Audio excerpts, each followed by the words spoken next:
তোমার বড় ইঞ্জিনিয়ার হতে মনে চায়, তুমি ইঞ্জিনিয়ার হও। তোমার ডাক্তার হতে মনে চায়, তুমি ডাক্তার হও। আল্লাহর কোনো সমস্যা নাই। তোমার ব্যারিস্টার হতে মনে চায়, তুমি হইতে পারো, তাতেও কোনো সমস্যা নাই। কিন্তু আল্লাহকে যদি পাইতে চাও, এই যে ওলামায়ে কেরামদের দিকে মহব্বতের দৃষ্টিতে তাকাও, আলেমদের প্রতি একটু মহব্বত রাখো, দিওয়ানা ভাব রাখো, আল্লাহর প্রতি মহব্বত রাখো, রাসূলের প্রতি প্রেম রাখো। এই প্রেম তোমাকে অনেক দূর আগাইয়া দিয়ে যাবে। যে প্রেমটা আমি করুণায় আসলে দেখি, আলহামদুলিল্লাহ গত বছর কিছু দোয়া নেওয়ার সুযোগ হয়েছিল, এই বছর আল্লাহ পাক মিলাইয়া দিয়েছেন। আল্লাহ পাক রব্বুল আলামিন যদি রিজিকে রাখে আবারও আসবো। মেরে মুহতারাম ভাইও, যে জিনিসটা আমি করুণার মধ্যে দেখি, এত রাত হয়ে গেছে, কার আশা, কিসের আশায় বৈশা রয়েছে, বলে আর কোনো আশা না। ওই বুজুর্গদের চেহারা দেখা وصدق رسوله النبي الأمي الكريم ونحن على ذلك لمن الشاهدين والشاكرين والذاكرين والحمد لله رب العالمين الحمد لله الله جل جلاله عما نواله দরবারে লাখ কোটি শুকরিয়া আদায় করে যে মহান আল্লাহ পাক রব্বুল আলামিন আমাদেরকে বরুণা ঐতিহ্যবাহী বরুণা মাদ্রাসার সালানা ইজলাসে আসবার এবং বসবার তৌফিক দান করেছেন, সেজন্য সবাই অন্তরের অন্তঃস্থল থেকে শুকরিয়া আদায় করি, বলি আলহামদুলিল্লাহ। আমার মনে হইতেছে আব্দুল্লাহ ইবনে মুবারক রাহমাতুল্লাহি আলাইহির জামানার এক কামারের কথা। কেন? আব্দুল্লাহ ইবনে মুবারক রাহমাতুল্লাহি আলাইহি জামানার সবচেয়ে বড় মুহাদ্দিস ছিলেন, সবচেয়ে বড় আল্লাহওয়ালা ছিলেন। উনি ইন্তেকাল করছেন। ইন্তেকালের পরে এক বুজুর্গ স্বপ্নে দেখতেছেন আব্দুল্লাহ ইবনে মুবারক রাহমাতুল্লাহি আলাইহি জান্নাতের মধ্যে ঘোরাফেরা করতেছেন, জান্নাতের মধ্যে উড়াউড়ি করতেছেন। উনি জিজ্ঞাসা করছেন, হযরত আপনার সাথে আল্লাহ পাক রব্বুল আলামিন কি আচরণ করছেন? আল্লাহ কি আপনার সাথে ঠিকমতো সবকিছু করছেন কিনা, না আপনাকে আল্লাহ পাক রব্বুল আলামিন অন্য কিছু করেছেন? অর্থাৎ আল্লাহ কি আপনাকে জান্নাত দিয়েছেন কিভাবে, আমাকে একটু হিস্ট্রিটা খুলে বলেন। জামানার সবচেয়ে বড় মুহাদ্দিস, জামানার সবচেয়ে বড় ওলি, জামানার সবচেয়ে বড় কুতুব, উনি বলতেছেন, ও মিয়া রব্বে করিম আমাকে এত দিয়েছেন, এত দিয়েছেন, এত দিয়েছেন, আমি যতটা আশা করেছিলাম তার থেকে কোটি কোটি কোটি কোটি গুণ বেশি উঁচু মাকাম আল্লাহ আমাকে জান্নাতে দিয়েছেন। কিন্তু শুনে না ওই কথা, আমার বাড়ির সামনে একটা কামারের দোকান ছিল। আপনারা কামার চিনেন তো? কামার, লোহা পিটায় কামার। এই কামারকে আল্লাহ পাক রব্বুল আলামিন যত উঁচু মাকাম দান করেছেন, ওই মাকামের কাছাকাছি আল্লাহ আমাকে নেন নাই। খাহি বাস লেকিন अंधुके दीवाना बाश, खर्च खाही बास लेकिन अंधुके दीवाना बाश, बा मोहम्मद हुशे बासु बा खुदा दीवाना बाश।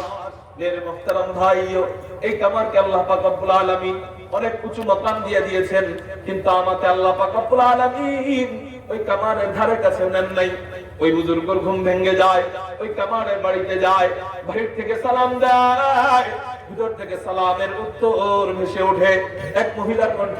ভাই থেকে এবার জিজ্ঞাসা করে, বোন বলেন আপনার স্বামী এমন কি ইবাদত করত যে ইবাদতের বদৌলতে আল্লাহ পাক রব্বুল আলামিন জামানার সবচেয়ে বড় বুজুর্গ, জামানার সবচেয়ে বড় মুহাদ্দিস, জামানার সবচেয়ে বড় কুতুব, জামানার সবচেয়ে বড় ওলি আব্দুল্লাহ ইবনে মুবারক রাহমাতুল্লাহি আলাইহি থেকে বেশি উঁচু মাকাম আল্লাহ আপনার স্বামীকে জান্নাতে দিয়ে দিয়েছে। আপনার স্বামী এমন কি ইবাদত করতে আমাকে একটু বলেন। এবার ওই মহিলা বলতেছে, ভাই আমার স্বামী তো তেমন কোনো ইবাদত করতে না, সারাদিন শুধু লোহা পিটাইতো, সারাদিন শুধু কি করতে বলেন না, লোহা পিটাইতো, আলাদা কোনো ইবাদত করতো না। আপনারাও 5 ওয়াক্ত নামাজ পড়েন, আমার স্বামী 5 ওয়াক্ত নামাজ পড়তো, এর চেয়ে বেশি কিছু আমার স্বামী দেখতাম না। না না না, আপনি আরেকটু খোঁজ করে দেখেন, অবশ্যই পাবেন আপনার স্বামী আলাদা এমন কোন ইবাদত করতো যে ইবাদত আল্লাহর কাছে এত পছন্দনীয় হয়েছে যে জামানার সবচেয়ে বড় মুহাদ্দিস আব্দুল্লাহ ইবনে মুবারক রাহমাতুল্লাহি আলাইহি থেকে বেশি উঁচু মাকাম আল্লাহ আপনার স্বামীকে জান্নাতে দিয়ে দিয়েছে। কি এমন ইবাদত করতো? এবার ওই মহিলা বইলা উঠছেন যে হ্যাঁ হ্যাঁ মনে পড়ছে, একটা জিনিস আমার স্বামীর থেকে আমি পাইছি। একটা জিনিস, এই ক্যামেরা এখন বন্ধ করেন মেরে মুহতারাম ভাইও। তো একটা জিনিস আপনার স্বামীর থেকে, আমার স্বামীর থেকে আমি একটা জিনিস পাইছি। সে একটা জিনিসটা কি? আমার স্বামী সবসময় দোহা পিটাইতো, আর তার বরাবর বাড়ি ছিল হলো হযরত আব্দুল্লাহ ইবনে মুবারক রাহমাতুল্লাহি আলাইহি। উনি দোহা পিটাইতেন, যখনই আযানের সময় হয়ে যাইত উনি দোহা পিটানো বন্ধ করে দিতেন। দোহা পিটানো বন্ধ কইরা মুবারক বের হয় নামাজের জন্য, আব্দুল্লাহ ইবনে মুবারক বের হইতো, আর উনি মোহাব্বত নিয়া এক দৃষ্টিতে তাকায় থাকতেন, আর মনে মনে বলতেন, আল্লাহ তুমি জামানার বড় কুতুব আব্দুল্লাহ ইবনে মুবারককে বানাইছো, আব্দুল্লাহ ইবনে মুবারককে জামানার সবচেয়ে বড় মুহাদ্দিস বানাইছো। সে আমার বাড়ির সামনে থাকে আর আমি কিছুই হইতে পারলাম না। এই যে একটা মোহাব্বতের চাহনিতেই তাকাইতেন আব্দুল্লাহ ইবনে মুবারকের দিকে এবং আফসোস নিয়ে একটা নিঃশ্বাস দিতেন।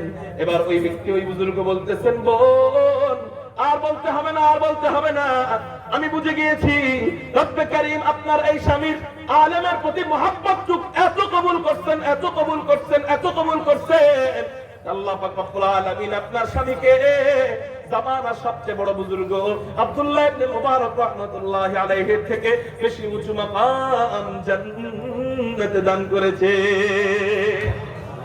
খাহি বাস লেকিন अंधुके दीवाना बास, खाही बास लेकिन अंधुके दीवाना बास, बा मुहम्मद हुशे बासु बा खुदा दीवाना बास। তোমার বড় ইঞ্জিনিয়ার হতে মনে চায়, তুমি ইঞ্জিনিয়ার হও।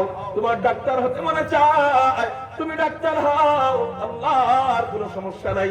তোমার ব্যারিস্টার হতে মনে চায়, তুমি হইতে পারো, তাতেও কোনো সমস্যা নাই।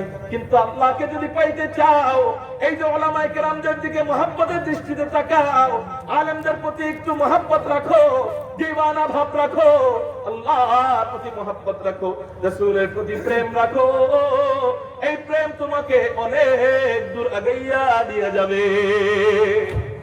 যে প্রেমটা আমি বরুণায় আসলে দেখি, আলহামদুলিল্লাহ গত বছর কিছু দোয়া নেওয়ার সুযোগ হয়েছিল, এই বছর আল্লাহ পাক মিলাইয়া দিয়েছেন।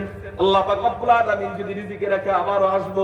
মেরে মুহতারাম ভাইও, যে জিনিসটা আমি বরুণার মধ্যে দেখি, এত রাত হয়ে গেছে, কার আশায়, কিসের আশায় বৈশা রয়েছে? বলে আর কোনো আশা না, ওই বুজুর্গদের চেহারা দেখা